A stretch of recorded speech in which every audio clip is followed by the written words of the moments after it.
So on today's Vincent Drug Unboxing, it is, I guess, episode 2 of Phil bought the wrong thing, whether intentionally or unintentionally, is now going back and buying it again. First time was this dangling spider, and now we've got this. So let me go ahead and get this thing opened up, and we will talk about the contents. Alright, so we've got a rectangle. And this may be a very familiar looking rectangle. Also, whoever sent this clearly just got these Carhartt boots because it is wrapped fully in Carhartt crap.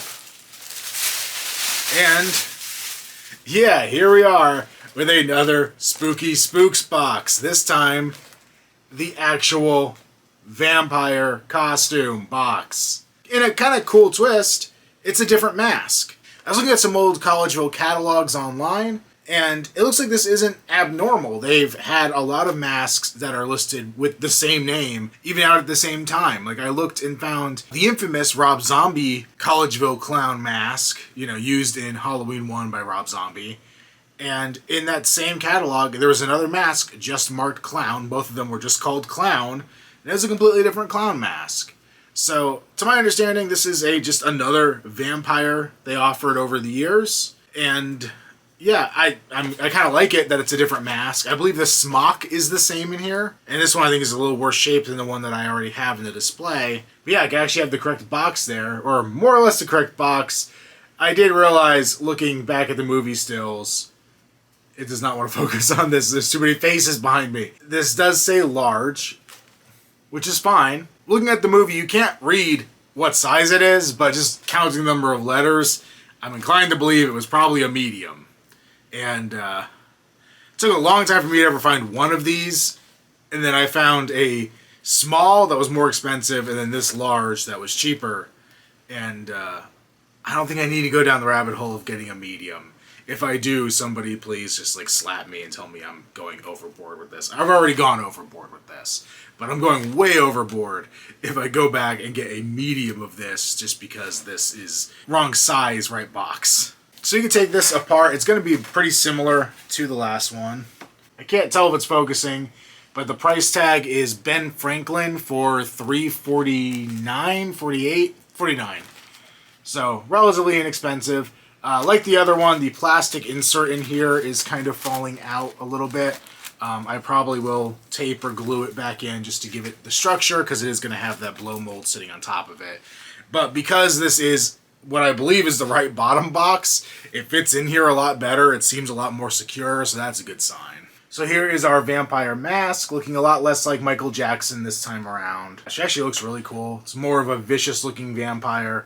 The other one was kind of just like a girl with some blood coming out of her mouth. This one has the very pronounced fangs on it and kind of that vampira look to it. There's a little crack here in the bottom, but this is super thin plastic. I'm amazed it's in as good a shape as it is, and it looks phenomenal. It's just a cool looking old school costume. It's actually scary because, these are cooler in person than I thought they would be. I knew what they were, but I don't know, I kind of want to collect more of these, and that's just a sub-collection I don't need to go down, but I kind of want to. Okay, I'm guessing this is a newer costume, which I kind of assumed as well, just based on the condition of it and everything else. The other smock was more fabric feeling. This is definitely more what I remember from the 90s, like that vinyl, yeah, the vinyl.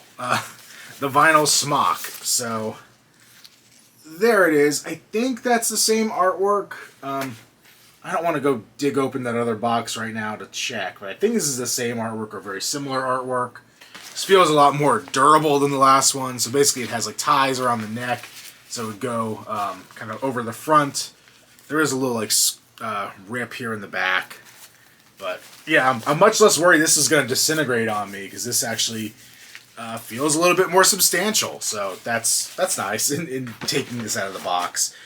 Nothing going on with the bottom box, not even a brand name on the back. If you remember right, my other one was a Ben Cooper bottom box.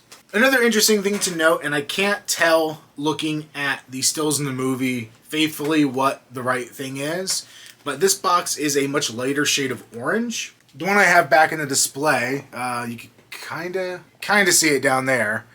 is a much brighter orange. You can see how it kind of matches more with the blow mold on top of it. This is definitely a more faded or lighter orange to begin with. It doesn't look like it's faded. It looks like it is just a lighter choice of color on here. This is kind of funny to me because it matches very much with the Crestwood Monsters books. I used to get those all the time as a kid. I have my own little collection of them that I picked up over the last few years. And some of them are a very vibrant, bright orange cover, and other ones are a much more muted orange. So, yeah, I don't know. Just kind of something that must have happened over the production run of these in the span of time they were being manufactured. But yeah, I will patch this up a little bit and get it into the display, and then I'll show you guys what it looks like with its sister costume over there, I guess. So now we've got the actual vampire mask box in place, and I left the monster one next to it just for this clip. I'm not going to leave it there in the display for now. But I basically wanted to show the color difference that I mentioned. So you can see the one on the left is a much deeper orange and a much lighter orange on the right. You can also see the masks are definitely different. I'll get a little closer here in a second. But yeah, nothing really all that different with how this is positioned. The blow mold's on it the same way it was on the other one. So not a big difference there, but just wanted to show it with the real thing. And there's a little better view of the masks themselves. Like I said, the one on the left, definitely more of a woman with some blood trickling out of her mouth. I guess her eyes too, now that I look at it. And the one on the right is more of a traditional vampire. I gotta say, I kind of prefer the one on the left. And I'm definitely keeping this one. I'm going to display it somewhere else. Just not really sure where exactly right now. But I'm kind of happy to have both of these. And I think this could end up being like a sub-collection for me as well. Of just getting these older costume box sets. Because they are really cool. And then there's the wide shot with everything in it for right now. Or almost everything in it. Obviously from that angle it's hard to see the top. Or the Corvette magazine. Super important piece of this collection. There is the full setup with the vampire box. And then I don't know if this will be permanent, but I threw the other box up behind the Jamie Clown mask with my other H4 masks. So it seems as good enough a place as any to put it for the time being. Though it may get reincorporated back into the Vincent Drug display instead. Alright, super random addition to the set. This isn't a unboxing. I did pick it up at a store and I didn't bother filming it because it's nothing special. But I did get an accessory for Seemore. So this was a cheap Party City Witch's hat. Maybe it would show a little better if I get a higher angle on it. I probably have to move the Dracula above it to get it to sit quite how I want it to. But this is like a really tiny detail in the movie, and I honestly can't tell if it's sitting on Seemore's head or not. But there appears to be a witch's hat either on Seemore's head or just slightly behind it. And I think it may be there in one shot and then not there in another shot. Specifically, it looks like it's there in the shot where you're looking at Jamie's face while her back is to this kind of set of masks. And like I said, because you don't see it when you're looking down the row of masks, I'm not really sure if it's there in that shot or if it's just in a weird position where it ends up looking like it's on the mask's head, you know, when you see it from that other angle. You barely see this thing. I knew there was no way in hell I was going to match the hat.